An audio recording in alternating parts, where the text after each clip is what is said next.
No programa, hoje trazemos a nova economia no plural pelas vozes e atuações de vários stakeholders, uma realização da Humanizadas. Olá a todos, muito bem-vindos ao nosso Who Talks de hoje. E hoje eu tenho a satisfação de conversar com o João, da Special Dog, e eu vou pedir então ao João Paulo Figueira para que ele se apresente a nós e conte um pouquinho da trajetória dele. Bora, João. Olá, Cássia, tudo bem? Prazer estar aqui contigo. Obrigado pelo convite. Uma satisfação mesmo poder compartilhar um pouquinho da jornada da Special Dog, um pouquinho da minha trajetória profissional com você, com o seu público. Eu sou João Paulo Figueira, eu sou gerente de desenvolvimento sustentável na Special Dog Company. Sou um homem de estatura média, pele morena, cabelos e olhos castanhos. Estou com uma camiseta azul marinho e atrás de mim um quadro com dois doguinhos e um gato que fazem parte aqui do nosso centro de pesquisas. Então são nossos mascotes aqui na Special Dog. Bom, a Special Dog, vou começar falando um pouquinho da empresa. A Special Dog Company é uma empresa familiar, tem 22 anos. Ela atua no mercado pet food, então fabricamos alimentos para cães e gatos. Distribuímos para 8 estados brasileiros e já exportamos para 13 países. E desde 2015, a gente vem com bastante intensidade trabalhando a temática de sustentabilidade, fazendo o nosso desenvolvimento ser cada dia mais sustentável. É gradativo, é uma construção, é uma jornada, e a gente vem trilhando essa jornada nesses últimos 8 anos. A gente falava há pouco, né? O nosso atual status é olhar para frente e humildemente entender que estamos apenas começando, mas ao mesmo tempo, até para nos dar força, né, para continuar avançando, né, a gente olha para trás e a gente se orgulha bastante daquilo que foi construído até aqui. Então foram 8 anos de desafios superados, e não foram poucos, mas a gente conseguiu avançar, subir esses degraus na construção de um desenvolvimento sustentável, né, para chegar num momento que a gente possa falar, quem sabe, né, somos de fato uma empresa sustentável. Está lá na frente ainda, é distante, mas estamos caminhando nesse sentido, né? Eu, particularmente, estou há 17 anos aqui na organização, é a minha única experiência profissional, é aqui na Special Dog. Eu sou zootecnista de formação, me formei na Universidade Estadual de Londrina em 2006, em agosto de 2006 eu me formei, em setembro eu já comecei aqui, então são 17 anos dessa única experiência profissional. Atuei como zootecnista, responsável técnico com pesquisa, desenvolvimento, controle de qualidade durante os primeiros 9 anos, e então há 8, né, para completar esses 17, nos últimos 8, desde 2015, eu lidero essa agenda de sustentabilidade aqui na organização. Lá em 2015, Cássia, quando nós começamos,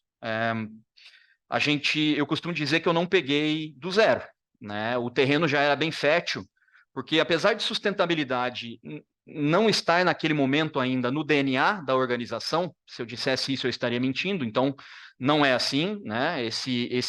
A sustentabilidade tem sido inserida no DNA, tem se tornado um valor para a organização nos últimos anos, mas se sustentabilidade não estava no DNA naquele momento, o jeito e a forma de se relacionar com cuidado, com carinho, com amor, já estava desde o início da organização. Nós não sabíamos exatamente lá atrás, né, há 22 anos, quando a empresa foi fundada, o que isso significava, qual era o conceito para isso. A gente chamava de dividir para somar, né? Então a gente olha para o nosso parceiro para que ele seja cada vez mais parceiro e que a gente consiga o desenvolvimento mútuo. Então a gente falava dividir para somar, principalmente numa relação com o colaborador, né? Com nossos colaboradores. E com o tempo a gente foi aprofundando essa forma de cuidar, estendeu esse carinho que estava com os colaboradores para a comunidade, para clientes e fornecedores, enfim, virou algo multi-stakeholders, né? E em algum momento a gente começou a entender que aquilo que a gente estava praticando e não sabia que nome se dava, era, de alguma forma, um capitalismo consciente, né? Uma forma mais consciente de se praticar aquilo que a gente acredita que é o capitalismo. Então, com esse conhecimento, a gente acabou aprofundando cada vez mais, trazendo cada vez mais insumos para isso, e sem dúvida nenhuma, quando eu assumi em 2015 a área de sustentabilidade, com essa responsabilidade de transformar práticas isoladas de responsabilidade social e de mitigação de impacto ambiental num valor para a organização e que quando o valor fosse reconhecido pela cadeia de valor, pelos stakeholders, então a gente conseguiu fazer isso já com uma estrutura, com uma base muito bem organizada, né? Então, o começo desse trabalho se deu dessa forma, foi assim que a gente começou, foi dessa forma que eu fiz a transição de carreira. Não foi fácil, tá? Foi uma decisão difícil, afinal de contas, eu já tinha 9 anos na minha área de formação, que eu sou apaixonado até hoje, mas hoje eu olho para trás e falo que foi a melhor decisão. Não vejo forma melhor de trabalhar do que você conseguir colocar o propósito, aquilo que você acredita no dia a dia de trabalho. Então, acho que é o sonho de qualquer profissional, poder trabalhar construindo boas relações, fazendo bem, promovendo e fomentando o desenvolvimento da sociedade e reduzindo os impactos e trabalhando a regeneração do planeta. Então, eu acho que eu estou onde eu gostaria de estar e tem sido, apesar de extremamente desafiador, tem sido muito gratificante. Lindo, olha, João Paulo, muito motivador te ouvir aqui, muito inspirador ouvir a tua história de transição, então obrigada por estar compartilhando aí essa transição de carreira.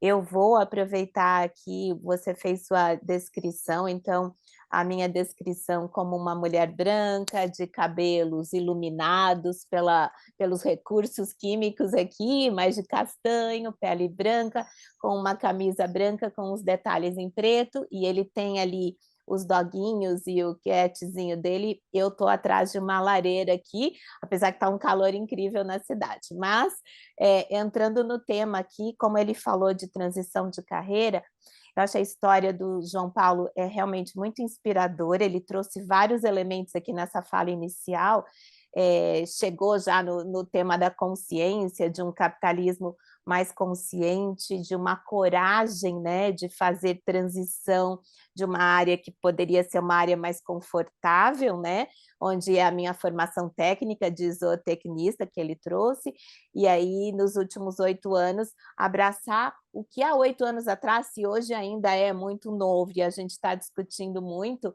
a sustentabilidade e os conceitos que vêm com ele, há 8 anos atrás, com certeza, estava ainda mais desbravadora essa opção, né? Então, acho que o primeiro elemento que eu queria reforçar aqui, João Paulo, é essa questão da coragem, né? Que eu gosto da Brené Brown, que traz a coragem de expressar as nossas vulnerabilidades. E o primeiro ponto para outros líderes que estejam nos ouvindo, de quando a gente faz uma transição, a gente deixa muita coisa para trás, acreditando naquilo que a gente está buscando, né? Mas durante a travessia, né, você já deixou o passado e você ainda não encontrou aquilo que é o seu propósito que te moveu, né? Então tem essa vulnerabilidade, tem esse espaço que é desconfortável e a gente, enquanto liderança, é treinado a achar um conforto no desconforto, mas eu acho que aqui está praticamente o recorte do momento que a gente está vivendo, né? Onde tudo está indefinido e a gente escuta muito falar do mundo bunny, e antigamente a gente treinava muito VUCA, hoje a gente está falando do mundo bunny, mas nada mais é de um contexto onde tudo é muito frágil, a gente tem muita ansiedade por essas mudanças, as coisas são não lineares e são exponenciais aí acompanhando o ritmo da tecnologia, né? E você acaba, então, ficando com esse conceito de indeterminado e tendo que agir em cima desse contexto. Então, um ponto que você coloca, definitivamente, é a coragem de passar por tudo isso. Então, eu só ia, antes da gente entrar no tema mesmo, explorar um pouquinho mais aqui. De que forma que esta virtude da coragem te ajuda nos desafios que você enfrenta hoje na Special Dog, ou que enfrentou na Special Dog, para mobilizar pessoas para esse local de o que você chamou e definiu como capitalismo consciente, mas basicamente de tirar as pessoas do local quentinho de falar do EBITDA, de falar só do lucro, daquilo que a universidade, que a academia nos ensinou, e de experimentar uma nova forma que não deixa de dar lucro, mas que é mais, de certa forma, mais complexa, né? Que é olhar para a coisa mais holística. Como é que essas coisas, a coragem te ajudou aqui? Com certeza é uma característica necessária a quem lidera uma área de sustentabilidade, de ESG, de desenvolvimento sustentável numa organização. É fato que a coragem precisa estar ali, e é exatamente essa coragem, não a coragem de se construir uma pessoa imbatível, né? De combater, de enfrentamento. Não é essa coragem, é exatamente a coragem que você trouxe, de não ter nenhum problema em reconhecer vulnerabilidades. Eu estou me dedicando, eu estou entregando o melhor que é possível para aquele momento, nas condições que eu tenho, mas eu não consegui atingir o ideal. E tudo bem, a gente vai continuar tentando, a gente vai respeitar o tempo de cada um, porque, afinal de contas, sustentabilidade não se faz a curto prazo, né? É uma jornada, é uma construção de médio e longo prazo. Então, foi um pouco disso que eu tive que aprender no começo, para também, Cássia, de alguma forma, ser exemplo. Não, mais uma vez, não o exemplo de alguém imbatível, né? Não é esse tipo de coragem, mas o exemplo de alguém que está liderando, mas a todo momento se mostra vulnerável e com um olhar atento e sensível para entender que cada pessoa tem o seu tempo, né? E que precisa ser respeitado. Por quê? Porque pessoas têm experiências de vida diferentes, traumas, momentos felizes, desafios diferentes durante todo o seu período de vida, inclusive por características, né, que são dessas pessoas, fazem com que elas tenham desafios diferentes ao longo das suas vidas, e que trazem elas para esse momento que eu e você estamos aqui, e para quem nos ouve, que nós pensamos diferente. E se a gente pensa diferente e a gente precisa, dentro de uma organização, convergir para um pensamento único, passa por transformação cultural. E como é que você faz transformação cultural da noite para o dia? Não faz, não faz. Então, por isso que eu falei no começo e insisto, é só o começo. São 8 anos de trabalho e eu acredito que é só o começo. Inclusive porque, se a gente pegar um dado verdadeiro aqui da organização, nós iniciamos 2020, né, pandemia, com 900 colaboradores. Em janeiro de 2023, já ali no finalzinho da pandemia, né, nós éramos em 1.600 colaboradores. Então, a gente está falando de 700 novas pessoas num período de 3 anos durante uma pandemia.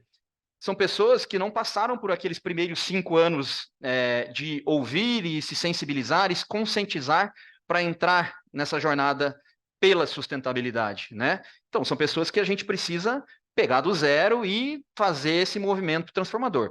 Qual é o lado positivo, Cássia? É que lá atrás, há 8 anos, em 2015, quando nós iniciamos, se haviam 5 pessoas, não estou falando 5%, tá? Estou falando de 5 pessoas que estavam conscientes, já embarcaram comigo nesse movimento, talvez eu esteja exagerando, tá? Talvez não haviam 5 pessoas, tá? Hoje, eu diria para você que não há 5 detratores na organização. Não estou dizendo que são 1.800 ou 1.795, que a gente está em 1.800 pessoas quase hoje.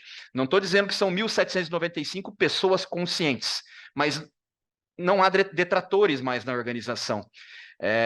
Boa parte já está consciente, um volume muito maior de quando nós começamos, e para outra parte, a maior parte, é conveniente, já é um caminho conveniente. Não é consciente, mas já é conveniente. São pessoas que já não resistem mais ao processo e, por não resistir, acabam remando para o mesmo lado. Entendem que esse é um movimento que lhes convém. E a gente segue desenvolvendo de forma sustentável e avançando e conquistando. Então, eu acho que é um pouquinho disso tudo que eu trouxe que acabou contribuindo bastante. Uma das primeiras coisas, isso eu tenho muito claro comigo, uma das primeiras coisas que eu tive que abrir mão, e é normal do ser humano, o ser humano é vaidoso, nós temos o nosso ego, ele está sempre presente, mas uma coisa que eu precisei abrir mão, esconder ali bem escondidinho, foi a minha vaidade, foi aquilo que eu quero para mim, o que eu desejava. E a gente precisou a todo momento entender qual era o propósito do movimento que a gente estava criando aqui. Porque muitas vezes vinha algo que estava em conflito com o que eu acreditava, com o meu ego, com a minha vaidade. Mas se o propósito, o impacto lá na ponta, ele está sendo alcançado mesmo com esses desvios, a gente ganha energia e ganha força para superar, para passar, entendendo que o propósito lá na frente está sendo cumprido, né? Então, eu acho que é um pouquinho da soma, né? E aí uma palavra que pode parecer da moda, mas que para mim é fundamental, que é a resiliência, né? É um caminho árduo, apesar de extremamente gratificante. Acho que eu deixei claro aqui o quão grato eu sou pela oportunidade que eu tive de fazer essa transição de carreira, mesmo sendo apaixonado pela zootecnia. Mas é um caminho árduo. Por quê? Porque a transformação cultural se dá muito lentamente. E aí a gente tem muita resistência, e quando a gente acha que já superou alguma barreira, há alguns retrocessos, e a gente tem que retomar aquilo. Então, a resiliência ela é fundamental para que a gente consiga avançar sem grandes retrocessos, né, nesse processo pelo desenvolvimento sustentável. Muito bom, João Paulo. Eu gostei muito de você fazer essa jornada aí de coragem, com propósito e reconhecendo o terreno da transformação cultural. E eu vou pegar o gancho aqui de transformação cultural para trazer um pano de fundo. Nós recentemente fizemos uma pesquisa em conjunto com a Anshan, né, fazendo o levantamento da tendência de 2024, né? E o tema da sustentabilidade aparece como o segundo tema mais voltado para a tendência do próximo ano, né, para que as lideranças olhem para isso. E, adicionalmente a isso ser uma prioridade, aproximadamente 12% dessas empresas se consideram pioneiras no tema, o que demonstra que tem uma estrada, uma longa jornada para a gente avançar, e 35% das empresas aí avaliadas estão buscando boas práticas, tá? Então, isso me motivou muito para a gente estar batendo esse papo, por quê? Porque aqui eu acho que tem como a gente ajudar a contribuir com essas empresas que estão valorizando o tema e que estão buscando boas práticas, reconhecendo que não são pioneiras, que não estão aí liderando, mas querem ver como fazer, e a gente comentar um pouquinho do tema dentro da Special Dog. Possivelmente, o que levou, né?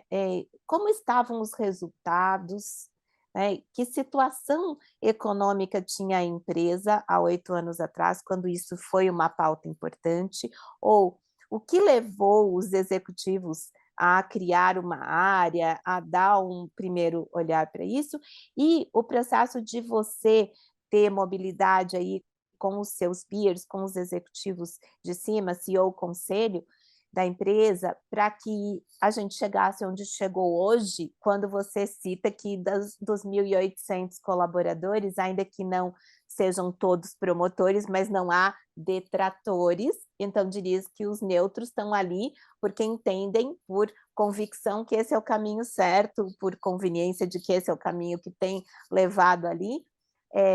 Mas eu acho que aqui está o principal ponto para a gente compartilhar hoje com outras lideranças, entender o que foi esse trigger que motivou a olhar de forma diferente, a buscar gerar impacto para todos, a criar uma área, a trazer o planejamento, e depois a gente pode evoluir um pouco de como isso acontece hoje. Vamos de o que levou a montar para até você chegou hoje, e aí depois a gente segue de hoje para o planejamento, orçamento fiduciário, relações, o que mudou depois que você viu essa área construída?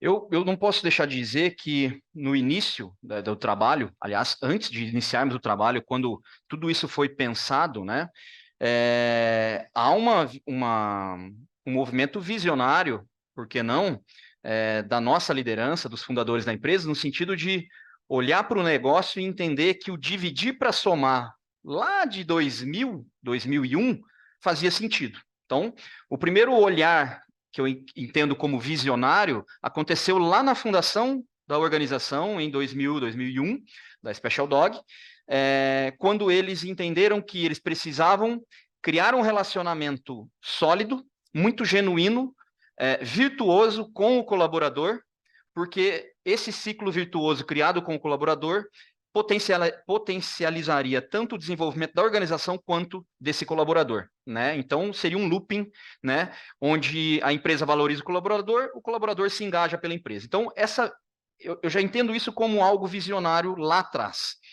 Em 2015, quando depois de muitos anos trabalhando, mas ainda com um foco muito no olhar externo, tá? Para a filantropia, eu entendo que o pensar na área de desenvolvimento sustentável, que eu lidero desde 2015, foi outro movimento visionário de entender que, a filantropia, da forma como a gente vem fazendo, esse olhar para as instituições, para o meio ambiente, de uma forma filantrópica, ele tem seu valor, mas somente esse olhar, não basta. A gente tem que trazer uma visão de cidadania, de construção de cidadania, de sustentabilidade para tudo isso. Aí que eu acho que veio o segundo movimento visionário, então precisamos de uma área dedicada para olhar para isso, para que a gente possa profissionalizar esse trabalho que vem sendo feito, que hoje é um anexo, é muito paralelo à estratégia de negócio, né? Não faz parte da estratégia. Então, acredito que esse foi o primeiro grande movimento. E a partir daí, com uma área dedicada, a gente conseguiu trilhar esse caminho de construção, de mudança de mindset. Eu falo que é um novo mindset para a prosperidade, né? E que se dá através da divisão do protagonismo, que antes era exclusivamente do lucro e da rentabilidade, ele passa a dividir esse protagonismo gradativamente com impacto socioambiental. Então, o que a gente impacta, né, na sociedade e no meio ambiente, passa a dividir gradativamente o protagonismo com o lucro, a partir do momento que criou-se um departamento e que a gente passa o C-Level passa uma mensagem muito clara de que, a partir daquele momento, construiremos o futuro com essa ótica. E naquele momento, Cássia, o mote do objetivo era pensando além, fazendo mais. O ciclo estratégico começou em 2014 e findou em 2020. Então, por si só, esse mote já mostra que o trivial não basta. Buscar o lucro não é mais um fim, mas um meio para se impactar a sociedade e o meio ambiente. Então, e daí a gente acordou um belo dia e estava tudo resolvido? Não. É uma mensagem clara da direção que mostra um direcionamento para a empresa, do negócio da empresa, e aí, gradativamente, a gente começou, então, a construir isso. E, na minha opinião, o principal fator de sucesso até aqui foi exatamente a gente ter a certeza de que, para alcançar o sucesso, a gente precisava mudar culturalmente a forma de ver das pessoas. Elas precisavam entender que aquele modelo tradicional de negócio precisava mudar, né? E foi um trabalho que foi realizado nesses últimos anos e que, lógico que a gente viveu altos e baixos, muitos desafios ao longo desse período, mas que hoje, olhando para trás, a gente vê que foi um período de sucesso, né? Foi um movimento de sucesso. E por que eu falo que foi um movimento de sucesso? Se em 2014 veio essa mensagem com o mote do objetivo, do pensando além, fazendo mais, e a gente começou a trabalhar com uma área dedicada e começou a fazer um trabalho de formiguinha aqui dentro, lá em 2017, pela primeira vez, a palavra sustentabilidade entrou no mapa estratégico. Veja bem, em 14 a mensagem veio, só em 2017 é que sustentabilidade, ainda de forma tímida e periférica, passou a fazer parte do mapa estratégico. É o ideal? É onde a gente queria chegar? Não. Mas vamos celebrar, afinal de contas, ontem não estava lá, né? Então, o celebrar também é importantíssimo, cada etapa, porque senão se a gente só olhar lá na frente, tudo resolvido, a gente desanima, sabe? Então é bom ter objetivos ali ao longo da jornada. Enfim, celebramos aquele momento e continuamos trabalhando.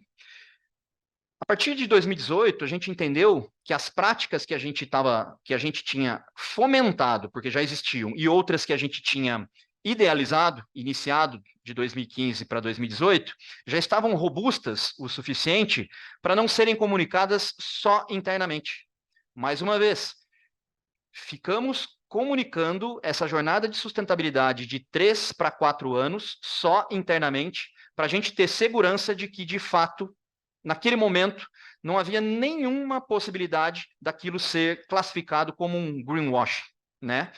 Então, esse cuidado, esse conservadorismo na hora de comunicar, também fez parte dessa construção, e eu deixo aqui como uma boa dica na hora de construir essa jornada de sustentabilidade, porque muitas vezes a gente fica ansioso para mostrar o que está fazendo, né? Quero mostrar, quero contar, para que isso traga resultado para o negócio. Afinal de contas, a construção do ciclo virtuoso de sustentabilidade se dá também com o desenvolvimento do negócio, né? E durante muito tempo, não veio como algo que impactou diretamente o negócio, pelo menos não de forma que a gente conseguisse mensurar, né?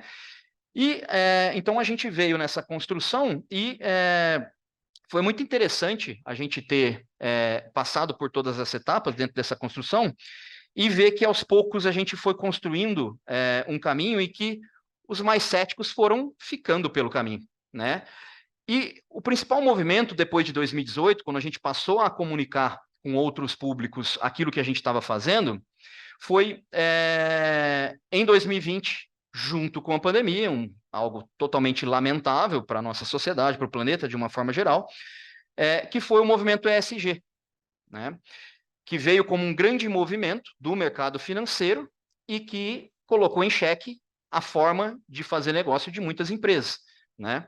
E se aquilo veio, principalmente para as empresas de capital aberto, principalmente, mas não só, se aquilo veio como um grande desafio e um risco para os negócios de quem não tinha se movimentado ainda, para a Special Dog, que já trilhava o caminho há 5 anos, veio como uma grande oportunidade, como um grande diferencial competitivo.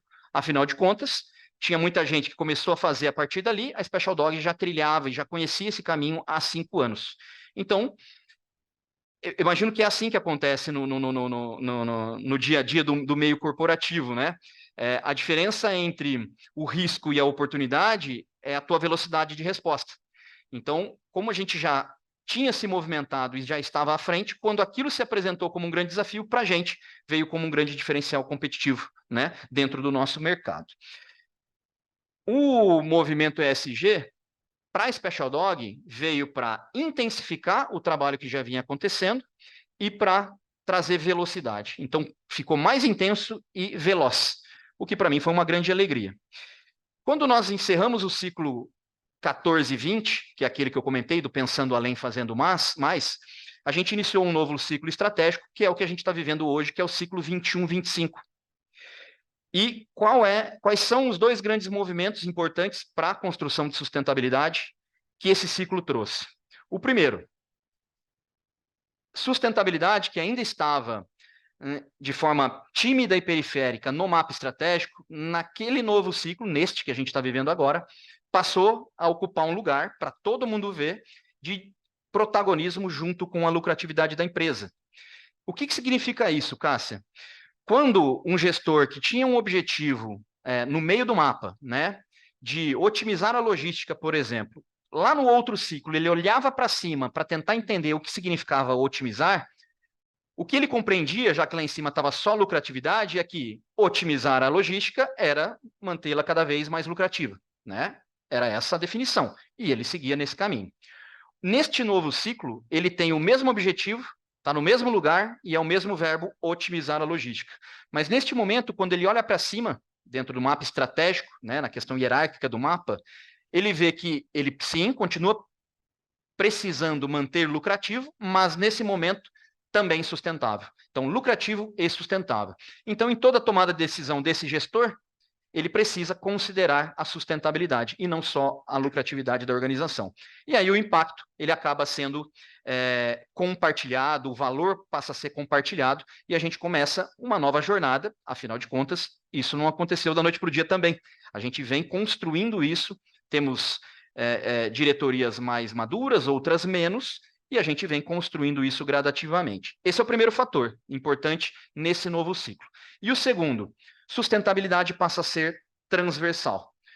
Apesar de continuar existindo uma área estratégica de sustentabilidade, que eu continuo liderando, eu abro mão do protagonismo, então eu passo a não responder mais por todas as metas, todos os KPIs de sustentabilidade, e as áreas passam a fazer isso. Então, dentro da entrega inerente a cada uma das áreas de negócio da organização, passa a ter também metas, objetivos, indicadores de sustentabilidade. Ah, tudo isso está totalmente estabelecido, está pleno? Não, estamos construindo, mas já avançamos bastante e a gente tem muita coisa bacana para mostrar, muito avanço, que tem sido bem bacana. Então, são esses dois pontos. Sustentabilidade como protagonista junto à estratégia de negócio, né? E acontecendo de forma transversal na organização, com as lideranças de área assumindo o protagonismo pela mudança. Excelente, João Paulo. Obrigada aí por trazer com tanta clareza o processo de como o fator da sustentabilidade entrar como protagonista e, em seguida, de como isso está dividindo a transversalidade entre as áreas. E eu aqui, na transversalidade com todas as áreas aí que passam pela organização, eu tenho visto um conceito que a gente também abraça, que é o da governança em rede. E a gente fala no mundo de hoje, onde todo mundo está conectado em rede social, onde a gente, de certa forma, convive com alguns efeitos não tão positivos das redes sociais, como as polarizações que a gente está vendo em todos os contextos, mas nesse mundo onde todos os famosos stakeholders, né, ou as partes interessadas de um negócio, leia-se os clientes, a sociedade, os parceiros, os investidores, a comunidade local, onde está a sua fábrica, e eu esqueci alguém aqui, e o planeta, né, com quem a gente se relaciona, né, os stakeholders de um negócio, eles estão conectados e é como se nós pudéssemos dizer para a empresa, no ciclo anterior, você olhava para o seu próprio umbigo e você geria, como você colocou, as métricas financeiras, né? E aí tinha aquela materialidade financeira, do risco financeiro,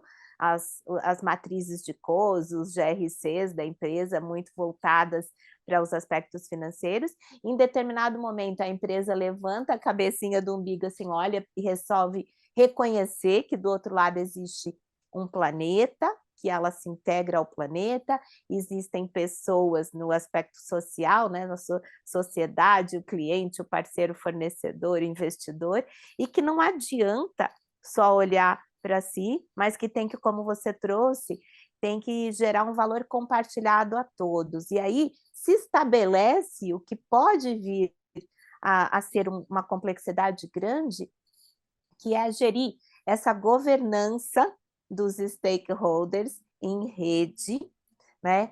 E aí a pergunta é como vocês têm navegado nesse mundo de governança em rede, que tipo de instrumentos e dados, né, você hoje tem usado, né, beneficia para esse alinhamento, para compreender, né, as relações que os stakeholders, o planeta representado por especialistas das áreas ambientais, ele também é humano, né? A gente vai dizer, parece simples dizer que é só exercer a nossa humanidade, mas de que forma você entende o que está acontecendo, traz isso para dentro da organização e faz essa gestão da rede hoje, dos seus stakeholders, múltiplos stakeholders, João?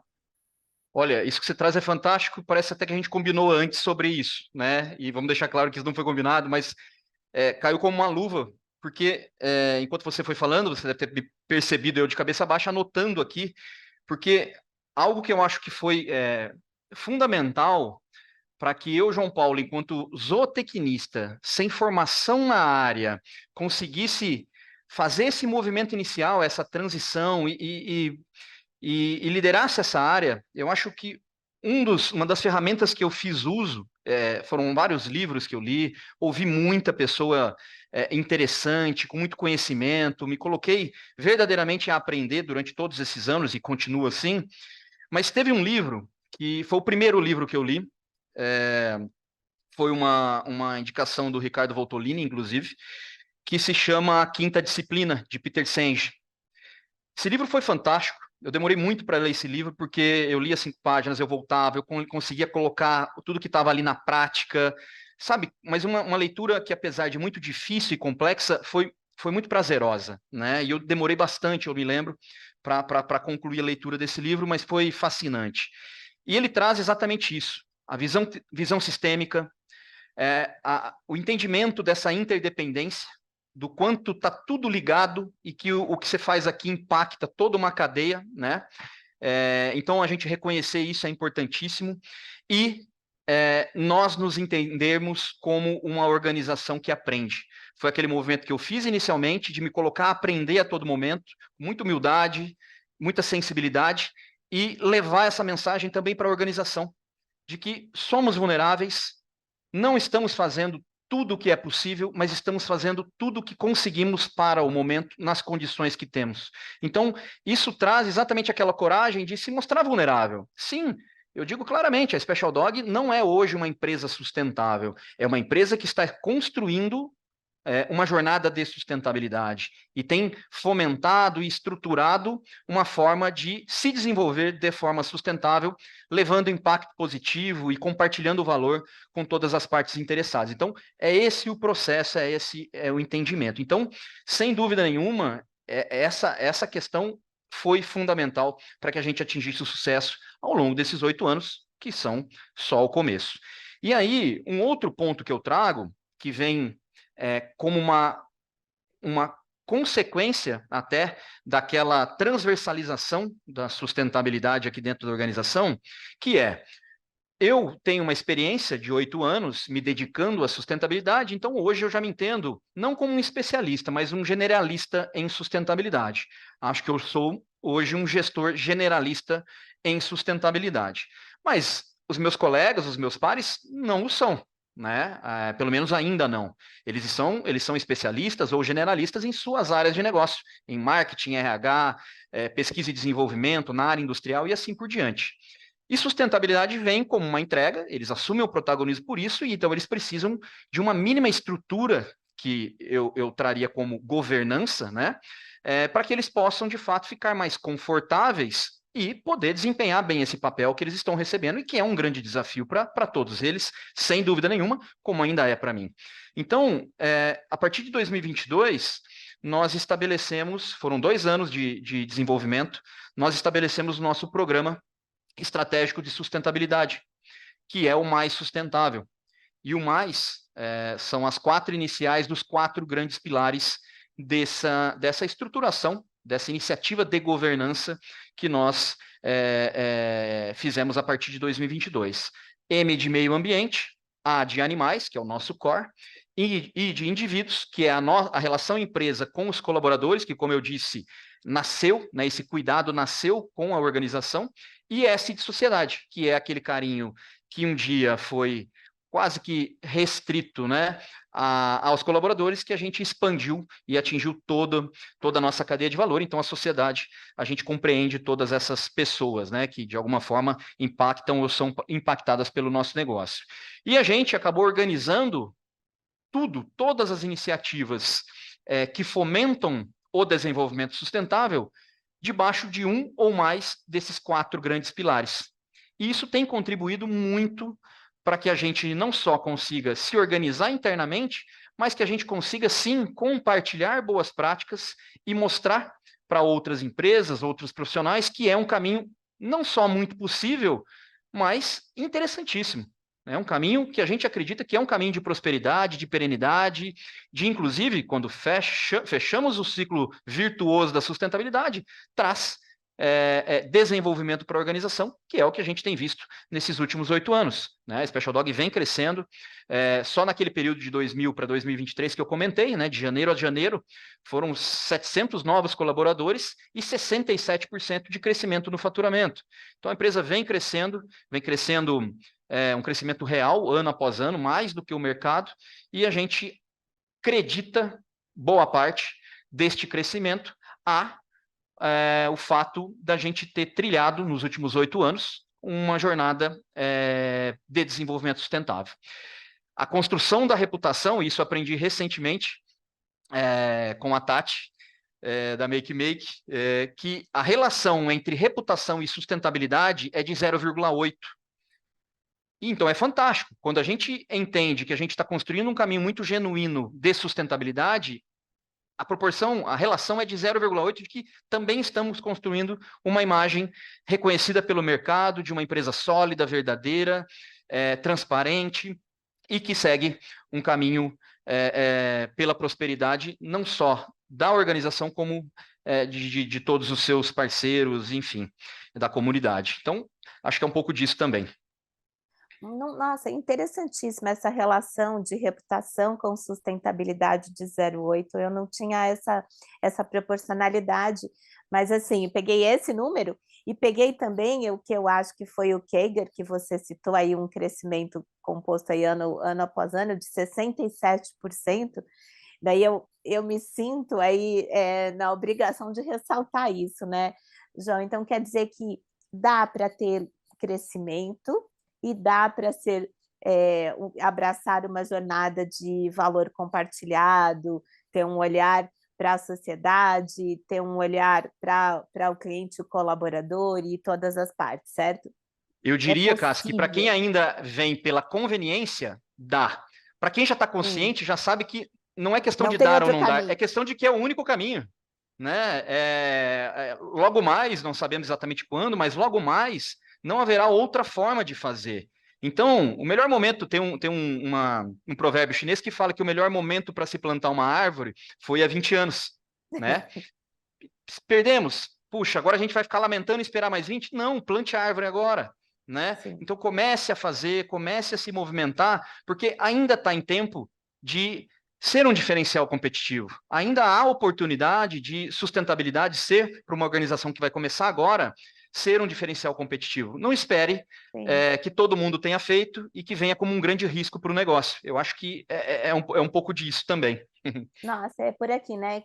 Que tomara que as empresas venham antes que não tenham outro caminho, né? E a gente já está vivendo aí recentemente, além das nossas pesquisas aqui de dados da Humanizadas, mas a própria McKinsey trouxe um relatório mostrando que as empresas têm crescido muito menos nos últimos anos e as poucas empresas que crescem, né, 2 dígitos como vocês aqui, o seu já está próximo de 3 aí, né, 67, mas as poucas empresas que crescem nessa proporção, elas só crescem porque já abraçaram a sustentabilidade no seu DNA. E olha que interessante, também nessa pesquisa do Panorama, nós identificamos que as empresas têm, eu tinha até a proporção, 38% delas estão com dificuldades em mensurar os indicadores, né? E por falta ainda de uma padronização, talvez, né? 32% delas têm dificuldade de alocação ou de receita. Parece que, a gente ainda não sabe que indicadores usar para mostrar que isso é importante e reportar adequadamente no conselho, e 2, a gente não tem o orçamento, né, dentro do planejamento estratégico, a verba fiduciária responsável para atacar esse desafio. Então, quem sabe agora, nos nossos últimos momentos aqui de pergunta, quem sabe a gente pega um pouquinho aí contigo de como que você endereçou esse dilema. Você teve essa dificuldade também? E que instrumentos te ajudaram nesses dados? João, por favor, você consegue comentar um pouquinho? Eu diria para você, Cássia, que eu não só tive dificuldades dessa natureza, como eu ainda tenho dificuldades, né? Gostaria muito que para 2024 houvesse um grande inchaço no meu orçamento e eu tivesse todas as possibilidades de trabalhar tudo aquilo que passa pela minha cabeça, né? E que a Special Dog tem potencial para fazer. Mas não é assim, nem sempre é assim. E, como eu disse, a gente tem que respeitar o tempo, né? Inclusive o tempo da organização. Então, a minha gratidão por tudo que nós construímos e tudo que nós já fizemos até aqui, porque por tudo aquilo que está sendo feito, que é muita coisa, é muito maior do que a minha lamentação de não ter um pouco a mais ou um orçamento um pouco mais inchadinho para o ano que vem e poder ampliar ainda mais as iniciativas da forma como talvez eu gostaria. Normal. Por que eu estou trazendo isso? Porque é muito verdadeiro. E sim, as dificuldades aconteceram lá atrás e ainda acontecem hoje. O importante, e com relação às métricas, nem sempre é possível mesmo, né? E aí precisa um movimento muito também genuíno da gente entender que vai ter coisas, projetos, que a gente vai operar eles, como alguns projetos que nós temos há 7 anos, e que ainda não conseguimos mensurar. Eu trago um exemplo. Nós fazemos um projeto, nós temos um programa com a educação infantil aqui municipal.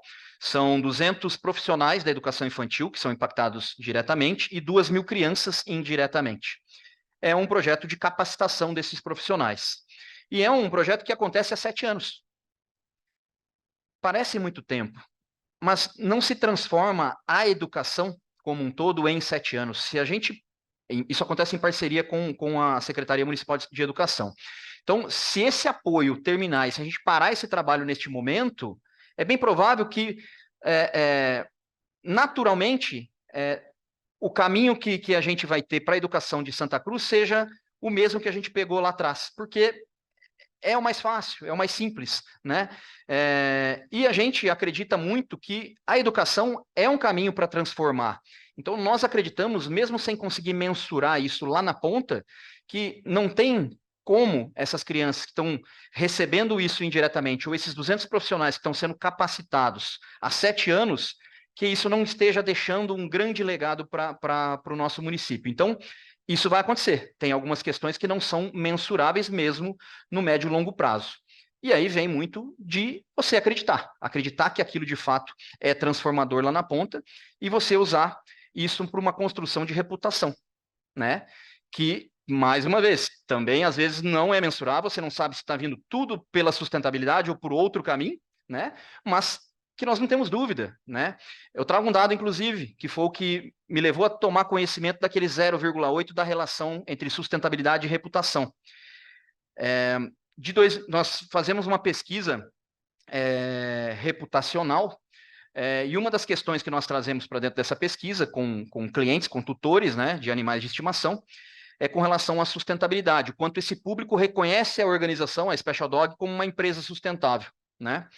E de 2021 para 2022, 21 foi o primeiro ano que nós fizemos essa pesquisa, o avanço que nós tivemos de 21 para 22 foi de apenas 2 pontos percentuais. É pouco, perto do trabalho que nós fizemos, de tudo que nós promovemos. De 22 para 23, com todo um fomento ao mais sustentável, com toda essa transversalização da sustentabilidade, com tudo o que a gente falou até aqui, a gente teve um crescimento de 15% em pontos percentuais nessa pesquisa. O que significa isso? Que cada vez mais o público lá na ponta está reconhecendo a Special Dog como uma empresa sustentável, valoriza isso, e aonde está o pulo do gato?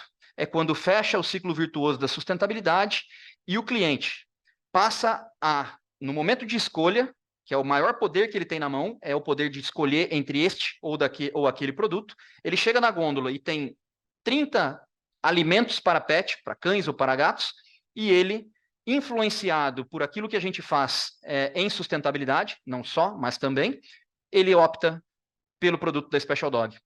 E o que ele faz com isso, com essa decisão dele? Ele fomenta o negócio de uma empresa responsável que, quanto mais ela recebe, mais ela cresce, mais ela faz. E aí está construído o ciclo virtuoso da sustentabilidade. É uma relação onde ganha a sociedade, ganha o planeta e ganha a organização.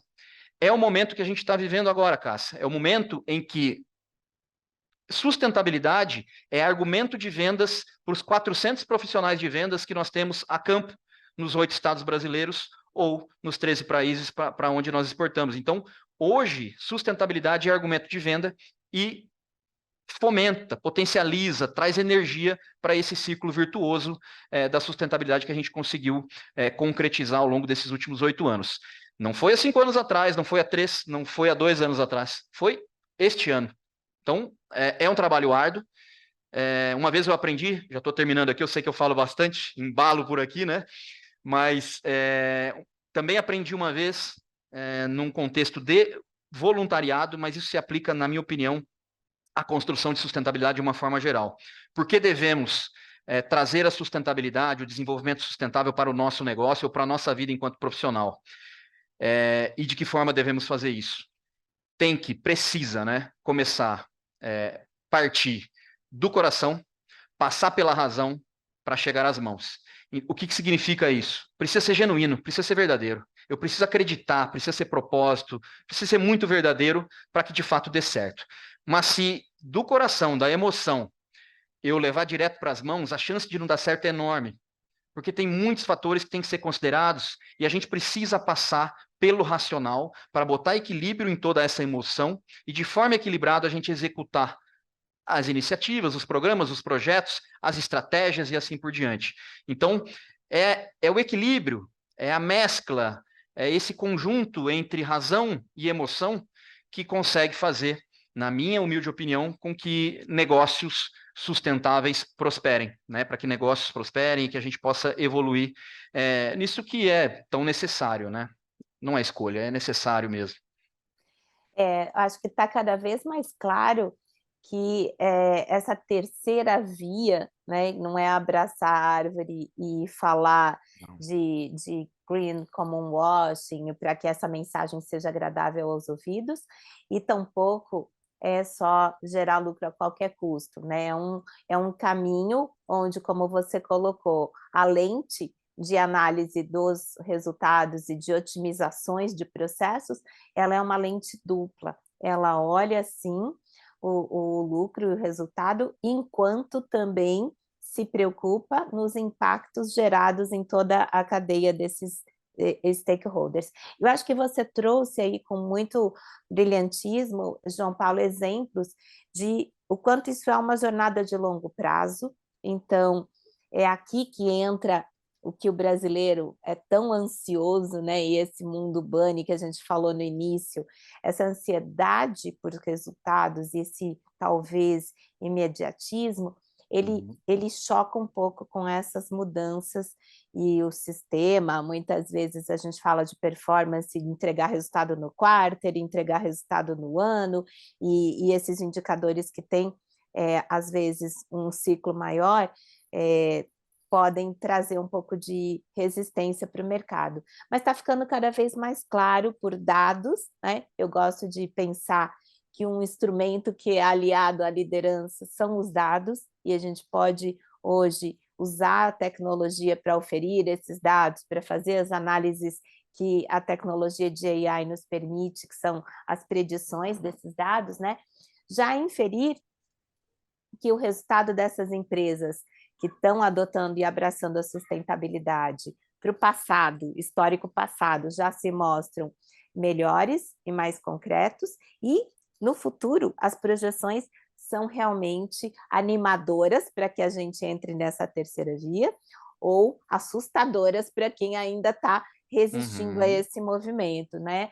Porque a gente está falando de multas altíssimas para a cadeia de valores quando a gente não olha para a qualidade do fornecedor e o que acontece com esse risco, né? A gente está olhando, pagando aí multas altas, como a gente teve recentemente episódios daí com Enel e a situação das árvores e a situação de chuvas e ventos, sem entrar em nada muito delicado, mas sem dúvida o custo financeiro de tudo isso ficou claro para quem ainda tinha dúvida se tinha que cuidar das árvores ou pensar em estratégias para malha aérea ou não. Então, esses riscos que até ontem eram muito distantes, né, hoje estão se mostrando muito presentes. Então, ou a gente usa esses dados, abraça isso e faz as pazes com isso na gestão, ou o susto no susto e na emergência vai ficar um pouco mais caro, não é isso, João Paulo? É isso que eu estou ouvindo aqui também. É exatamente isso, é exatamente isso. Eu acho que essa questão da conveniência, da consciência ou do constrangimento, que são os 3 Cs do Fábio Barbosa, né? Perfeito. Ouvir isso dele é exatamente o que você trouxe agora. O melhor caminho é o da consciência, então eu acredito, é aquilo que eu falei, vem do coração, né? Para mim é o melhor caminho, né? Quando a gente está consciente e faz por propósito e não vê outra forma de fazer. Mas o conveniente também é válido, né? Porque, afinal de contas, ele não está resistindo, ele não está consciente ainda, em algum momento ele vai se conscientizar, mas vem junto, é conveniente, então vamos lá, vamos remar para o mesmo lado. O problema é sempre aquele que resiste tanto a ponto de se constranger. Então, acho que aquele provérbio também chinês faz todo sentido, né? Vamos plantar árvore, vamos fazer agora, né? Não vamos esperar mais 20 anos para daí lamentar que também não plantamos nesse momento. Então, é hora de agir. A década da ação, como diz o Pacto Global, né? Nós estamos na década da ação, não adianta mais ficar só planejando. Vamos planejando, aliás, vamos agindo enquanto planejamos, porque é iminente. Esse problema climático ele é iminente, o problema das relações humanas é iminente, então a gente precisa de soluções aí para ontem. Muito bom. Olha, eu quero agradecer aí enormemente, adorei esse papo. A gente poderia ficar muito mais tempo, porque eu tinha aqui muita coisa para a gente falar, mas acho que eu queria primeiro abrir para as suas últimas considerações, eu gosto de dizer uma última reflexão para inspirar a liderança que esteja nos ouvindo, para que você entregue aí essa mensagem. Já estamos chegando no final do ano também, quem sabe a gente consegue influenciar o próximo ano. O que você Legal. gostaria de deixar aqui, João Paulo? Bom, antes de mais nada, agradecer a oportunidade, excelente estar aqui contigo, sem dúvida nenhuma, a gente ficaria muito tempo aqui conversando e debatendo e aprendendo mutuamente, adoro fazer isso, mas o que eu queria deixar de mensagem é que não há, na minha opinião, uma fórmula pronta, né? O que eu compartilhei aqui foi a experiência e o case da Special Dog, que inclusive foi construído colhendo pequenos percentuais de case de sucesso, né? Então, o nosso case Special Dog tem um pouquinho de práticas da empresa A, B, C, eu diria que 2 ou 3 dúzias de empresas que colaboraram ao longo desses últimos anos com a construção da Special Dog. A gente olha para um case, seleciona aquilo que faz sentido plenamente, aquilo que precisa de alguns ajustes e a gente faz adequação, e aquilo que não. É lindo, é maravilhoso, mas não se aplica à forma de ser e agir, à cultura da organização, enfim, essa sensibilidade a liderança precisa ter para que a jornada seja bem construída. Então, a mensagem que eu queria deixar é essa: não tem uma fórmula pronta, não tem um modelo ideal, tem formas de se fazer e a gente precisa de uma forma muito sensível, muito genuína, identificar que modelo é esse para a nossa organização ou para nós mesmos, né, enquanto profissionais, o que me serve, de que forma eu posso impactar. Não dá para eu, João Paulo, enquanto profissional e ser humano limitado que eu sou, assumir responsabilidade por desenvolvimento dos 17 ODS da Agenda 2030 da ONU. Eu não vou conseguir causar um impacto relevante nos 17. Mas talvez, olhando para eles, eu olhe para o 4 e fale, poxa, eu gosto de compartilhar aquilo que eu aprendo, eu gosto de estar falando com um público infantil, eu gosto de levar a minha jornada para as pessoas, por que não fazer isso? E, através disso, eu impactar o ODS 4 e contribuir para a construção da Agenda 2030, para um futuro de prosperidade. Então, talvez esse desafio, né, da gente enquanto empresa, ou enquanto profissional, ou enquanto ser humano, entender o que eu estou fazendo aqui, de que forma eu posso contribuir e seguir. A gente nunca vai ser perfeito, a gente nunca vai conseguir fazer a entrega plena, mas se a gente estiver fazendo o máximo que é possível com aquilo que a gente tem, eu acho que a gente está fazendo o nosso papel. Maravilhoso! Olha, em nome da Humanizadas, eu quero agradecer aí a sua disponibilidade, o seu testemunho, essa conversa deliciosa, João Paulo Figueira, foi incrível, e quero dar os parabéns aí a você, ao time, por todo o trabalho construído e pelo cuidado que vocês têm aqui no ecossistema da Special Dog. Então, muito obrigada por estar conosco, espero revê-lo, espero que a gente volte a falar do seu programa aí, de tudo que vocês estão fazendo em umas próximas oportunidades. Obrigada de coração. Obrigado, Cássia. Tchau, tchau. Tchau, gente. Obrigada.